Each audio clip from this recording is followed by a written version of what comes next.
party converging into one, like say PR, for example. Yeah. Instead of DAP, Pakatan Raya, and PAS or whatever. Can we have one party and that's it, you know? Yeah, good question. I mean, I can see a lot of encumbrances, but the thing is that I think that it should be able to do that. Okay. In years to come. I'll answer that question. Answer all questions. Okay, I'll start with that actually. Is it possible, legally speaking? Actually, we did try. We registered in 2010 to make Pakatan Raya a real party with a logo and all that. But it's been the registration of political parties in Malaysia requires the approval of the Home Minister. It's the personal approval, so it's not a bureaucrat. So essentially, the application is on his desk. Maybe it's already under everything else. It's been on his desk for 5 years.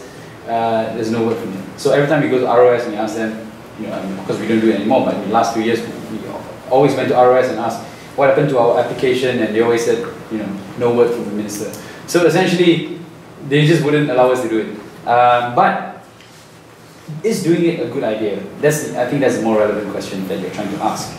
Now, I would like to say that Malaysia, being a very diverse country, you know, multicultural, representing so many different ethnic groups, cultural interests, but also regionally very divergent, right? Because we have half the country on a separate continent, essentially on a different island altogether, Borneo.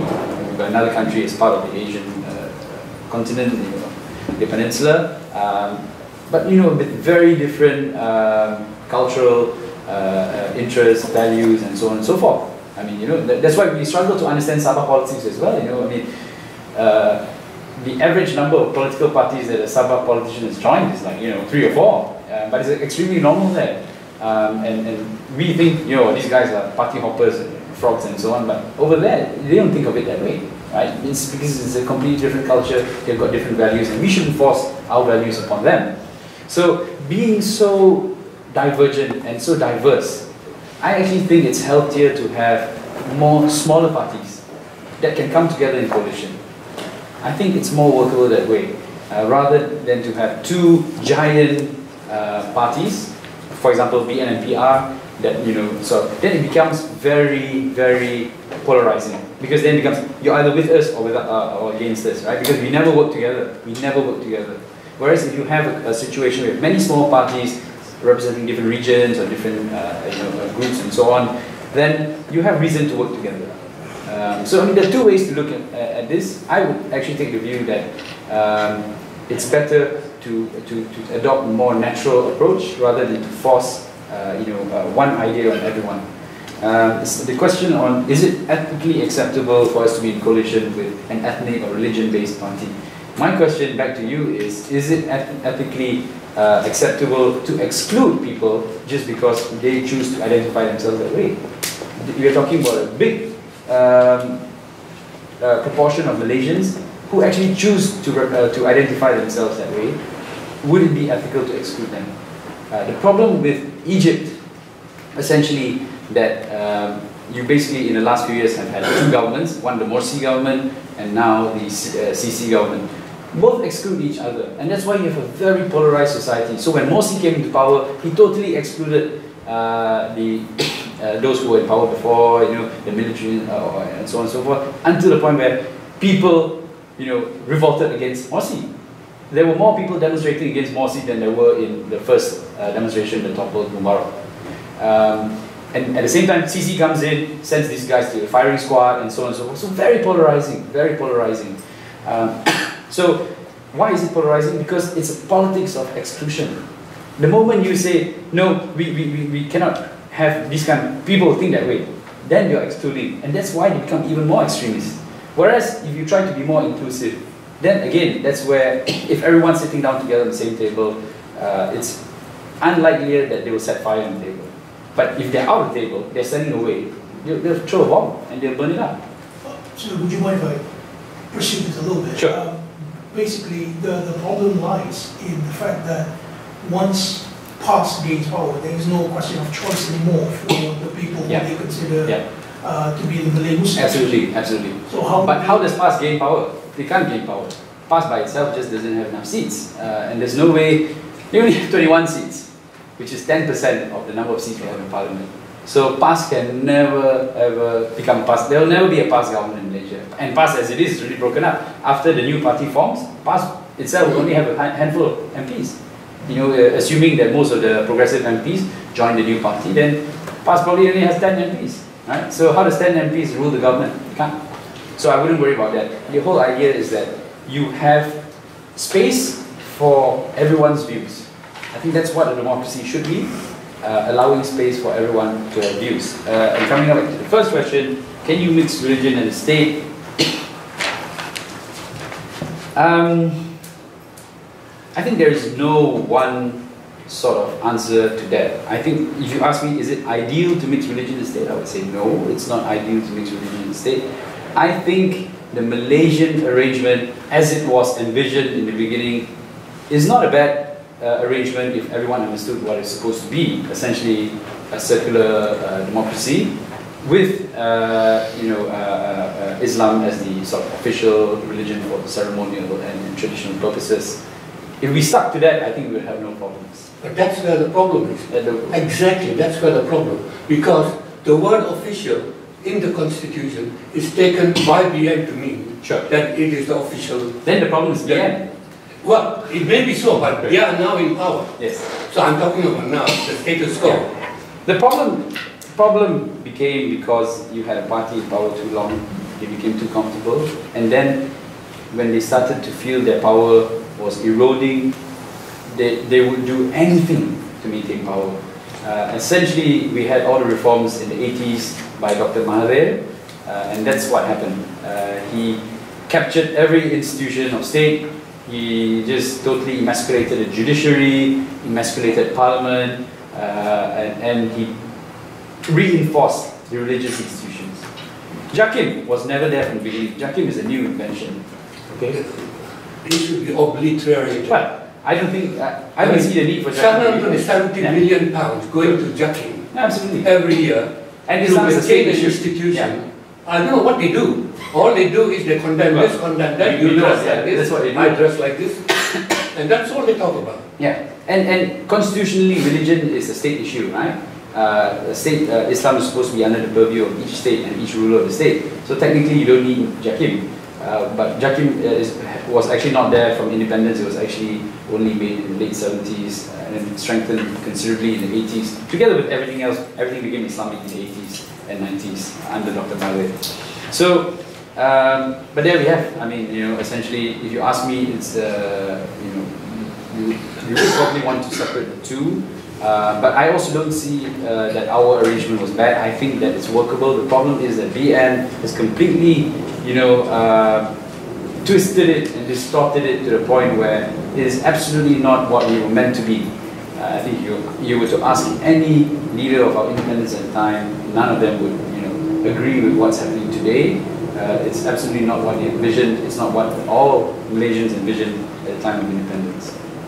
Let's go another round. Would it be possible or would it be reasonable for someone listening to your proposition of having a combination of smaller parties to form temporary coalition government as a structure based on the experience of Germany? Would someone be reasonable to say that this proposition coming from DAP is self-serving, because by this arithmetic, DAP as it stands would then gain the advantage of being able to be incumbent in a number of states, while on the other hand, DAP as a national party is fudging the more historical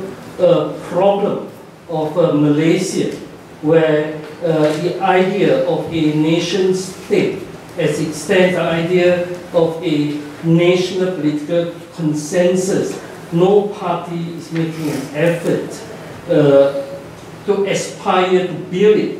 So predominantly DAP will be happy as what MCA was in getting support from substantially a non-Malay base, PAS being substantially interested in their Malay constituencies. Come 50 years from now, we will still probably be sitting down discussing the same problem. And I have doubts about your proposition that at state level, yes, you can have a coalition of different parties with a signed contract. But at national level, I can't see how you can, given the first-past-the-post system as it stands today, where you can have an effective government every 5 years, where you have coalition between A and B. In that kind of composition, A and B would like to push a certain educational policies or a certain policy that favors particular ethnic group.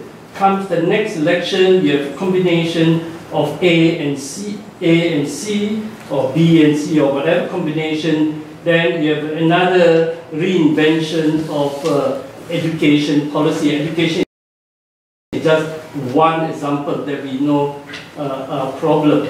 And in order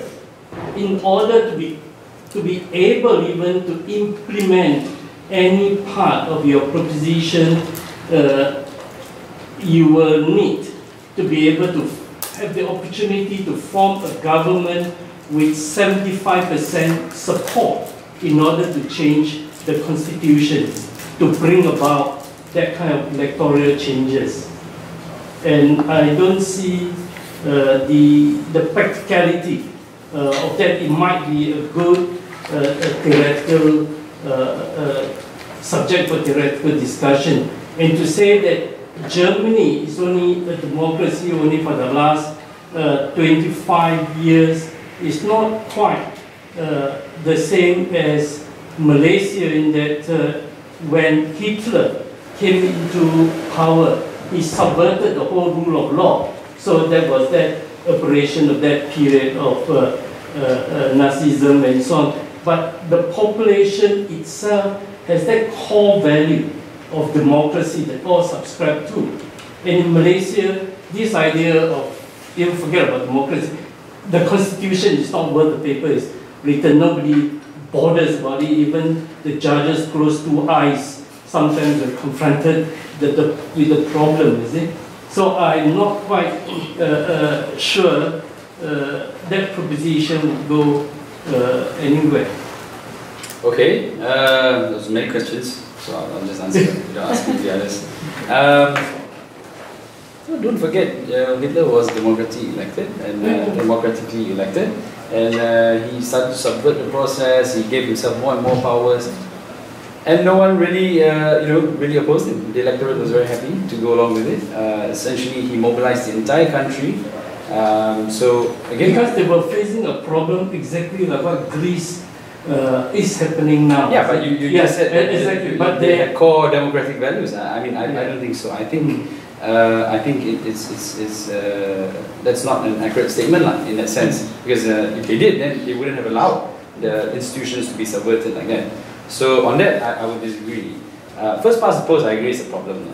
I mean, until I actually think it's a problem in the UK as well. I think we've seen in the last two general elections here that first-past-the-post is quite unsustainable, and that eventually you would have to move to some kind of mixed or say proportional representation kind of system. And I think actually for Malaysia that kind of system would actually work better as well. But yeah, I mean, how are we going to change that? If you're talking about a government having a supermajority again in Malaysia, I mean that's quite that's not easy to do, but even more unlikely to happen if we were to have a dichotomous coalition arrangement, meaning two coalitions. There's no way any one coalition would ever win 2/3. But if you had the possibility of not having permanent coalitions, meaning you can take in more parties for this specific term, for example, and things like that, then you could actually come to a situation when you could achieve two-thirds majority in order to reverse, as long as everyone agrees and the agenda is to reform, to reverse a lot of these structural changes that were made by Dr. Mahathir. So essentially what I'm proposing actually makes that possible, even more possible compared to the current arrangement, which will make it impossible. We will never ever achieve two-thirds majority in order to change all the things that we need to change. Which is why actually I think that this way it opens up more doors and more possibilities. Can we change the people thinking? Well, it's all about leadership. The problem with Malaysia today is there's lack of leadership on both sides. I mean, I'll agree with you, with anyone who says there's no leadership on both sides, especially Malay leadership. It's completely lacking. There's a vacuum, and essentially that's the problem. But people are led by leaders, and if we want to change things and we want a reform agenda, we want a progressive agenda, then we need leaders to push such an agenda. And I don't have an answer to that. I mean, besides encouraging everyone to be involved, get involved, and maybe some of you may be the leaders that we're looking for one day. It's not like I can conjure one overnight. We can't. If we could, we would already have a solution to that, but we don't. You also did have a question, is this coalition framework that I'm proposing self-serving, and then would DAP just become very comfortable, like MCA just sticking to our own? No, I don't think so. After all, DAP is not an ethnic-based party, and we will continuously try to nationalize, mainstream our party. It's a process that's it's ongoing. It's picked up pace in the last 7 years, I feel. It's picked up quite a lot of pace in recent months as well. After the problems with PAS as well, we now see greater interest. I think that there are a lot of Malays in Malaysia who don't feel represented by UMNO or PAS or Keadilan, and who may feel that DAP may offer them better representation. I'm not saying that this number of Malays is huge, but there are. And again, true democratic politics must be inclusive, right? So we don't want politics of exclusion. That's the last thing that we want. So, and I think that if we want to represent all spectrum of Malays, and I think DAP does have a role to play and does have a platform to offer for, many Malays who otherwise feel that their interests are not represented at any level in Malaysian politics. You talk about that contract. In fact, PR had a contract. They call it a buku jinja or something. Yeah, right? Yeah. So, now, you have tried it, but it didn't work. Yeah. Because of PAS. Sure. I agree with you. They broke the contract. Yeah. But again, the buku jinja was a very national contract. It was basically a parliamentary agenda and so on and so forth. The problem was that PAS Kelantan had their own ideas of things, and then that sort of threw everything into the spanner. I mean, yes, Hudud was not in that contract, but PAS Kelantan was also saying, wait a minute, PAS Kelantan didn't sign this contract. I mean, I'm just saying, and if, thinking about it, if you were in PAS Kelantan's shoes, you would think, no, seriously, I didn't sign the contract. Our leaders at national level did. So what I'm trying to say is that in a federation system, where you have states and federal, which are completely two different systems, right? So why should they agree to something that's forced upon them? I'm just giving an example. Of course, in this case, I'm not justifying PAS going for Hudud. It was wrong because they actually did promise many things, for example, to discuss it with us, which they didn't. And then again, they also actually pushed it in Parliament, which is against the Bujinga. So on that count, they broke the contract, which is why DAP's stand is that PAS was the one who basically broke the Pakatan Raya contract, and then that's why it doesn't exist anymore. So I completely agree with you there. PAS broke the contract. It was wrong because we did have a contract. But at least it's clear, right? And what I'm trying to say is that make it even clearer so that everyone knows. Because right now there's again still some ambiguity. And honestly, if you talk to many Malays, they'll say to DAP, and I get this a lot from Malays, which I meet on the street and so on in the mosque, and they'll say, why you want to stop the Kelantanis from doing this? It's not your problem. DAP is not in Kelantan. And you know what? I don't have an answer to that. I think they are right in asking this. Yeah, I don't have an answer to that. And we can say, yeah, we're in Pakatan Raya, we're supposed to agree to these things. But as a Democrat, as somebody who believes in reflecting the interests of the people, I think if the people of Kelantan democratically elect a government that chooses to pursue this agenda, then why are we denying that? But in America, last few days, you have the American highest court ruling that gay marriage should be common to all states within the federation, because the constitution is the guide, is it? Yes. And you can say that California or whichever state, the conservative states may go against gay marriage, but then the common document that all subscribe to is the constitution. Could not the same argument be applied? I agree with you. The situation I agree in with you. Kelantan? So that's my point.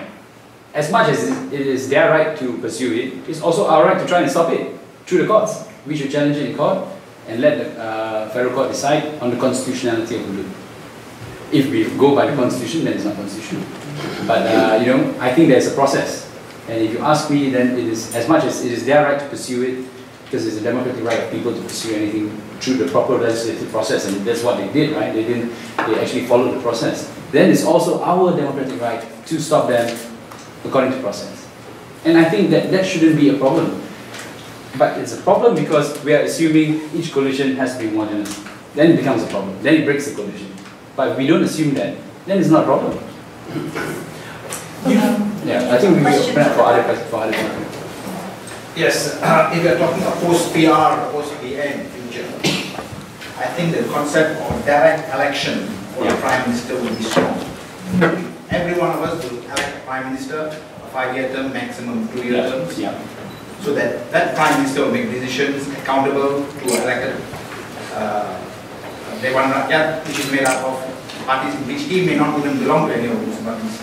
That would have been a great, in that sense, Anwar would be the Prime Minister now based on the 52% that he has got. Okay.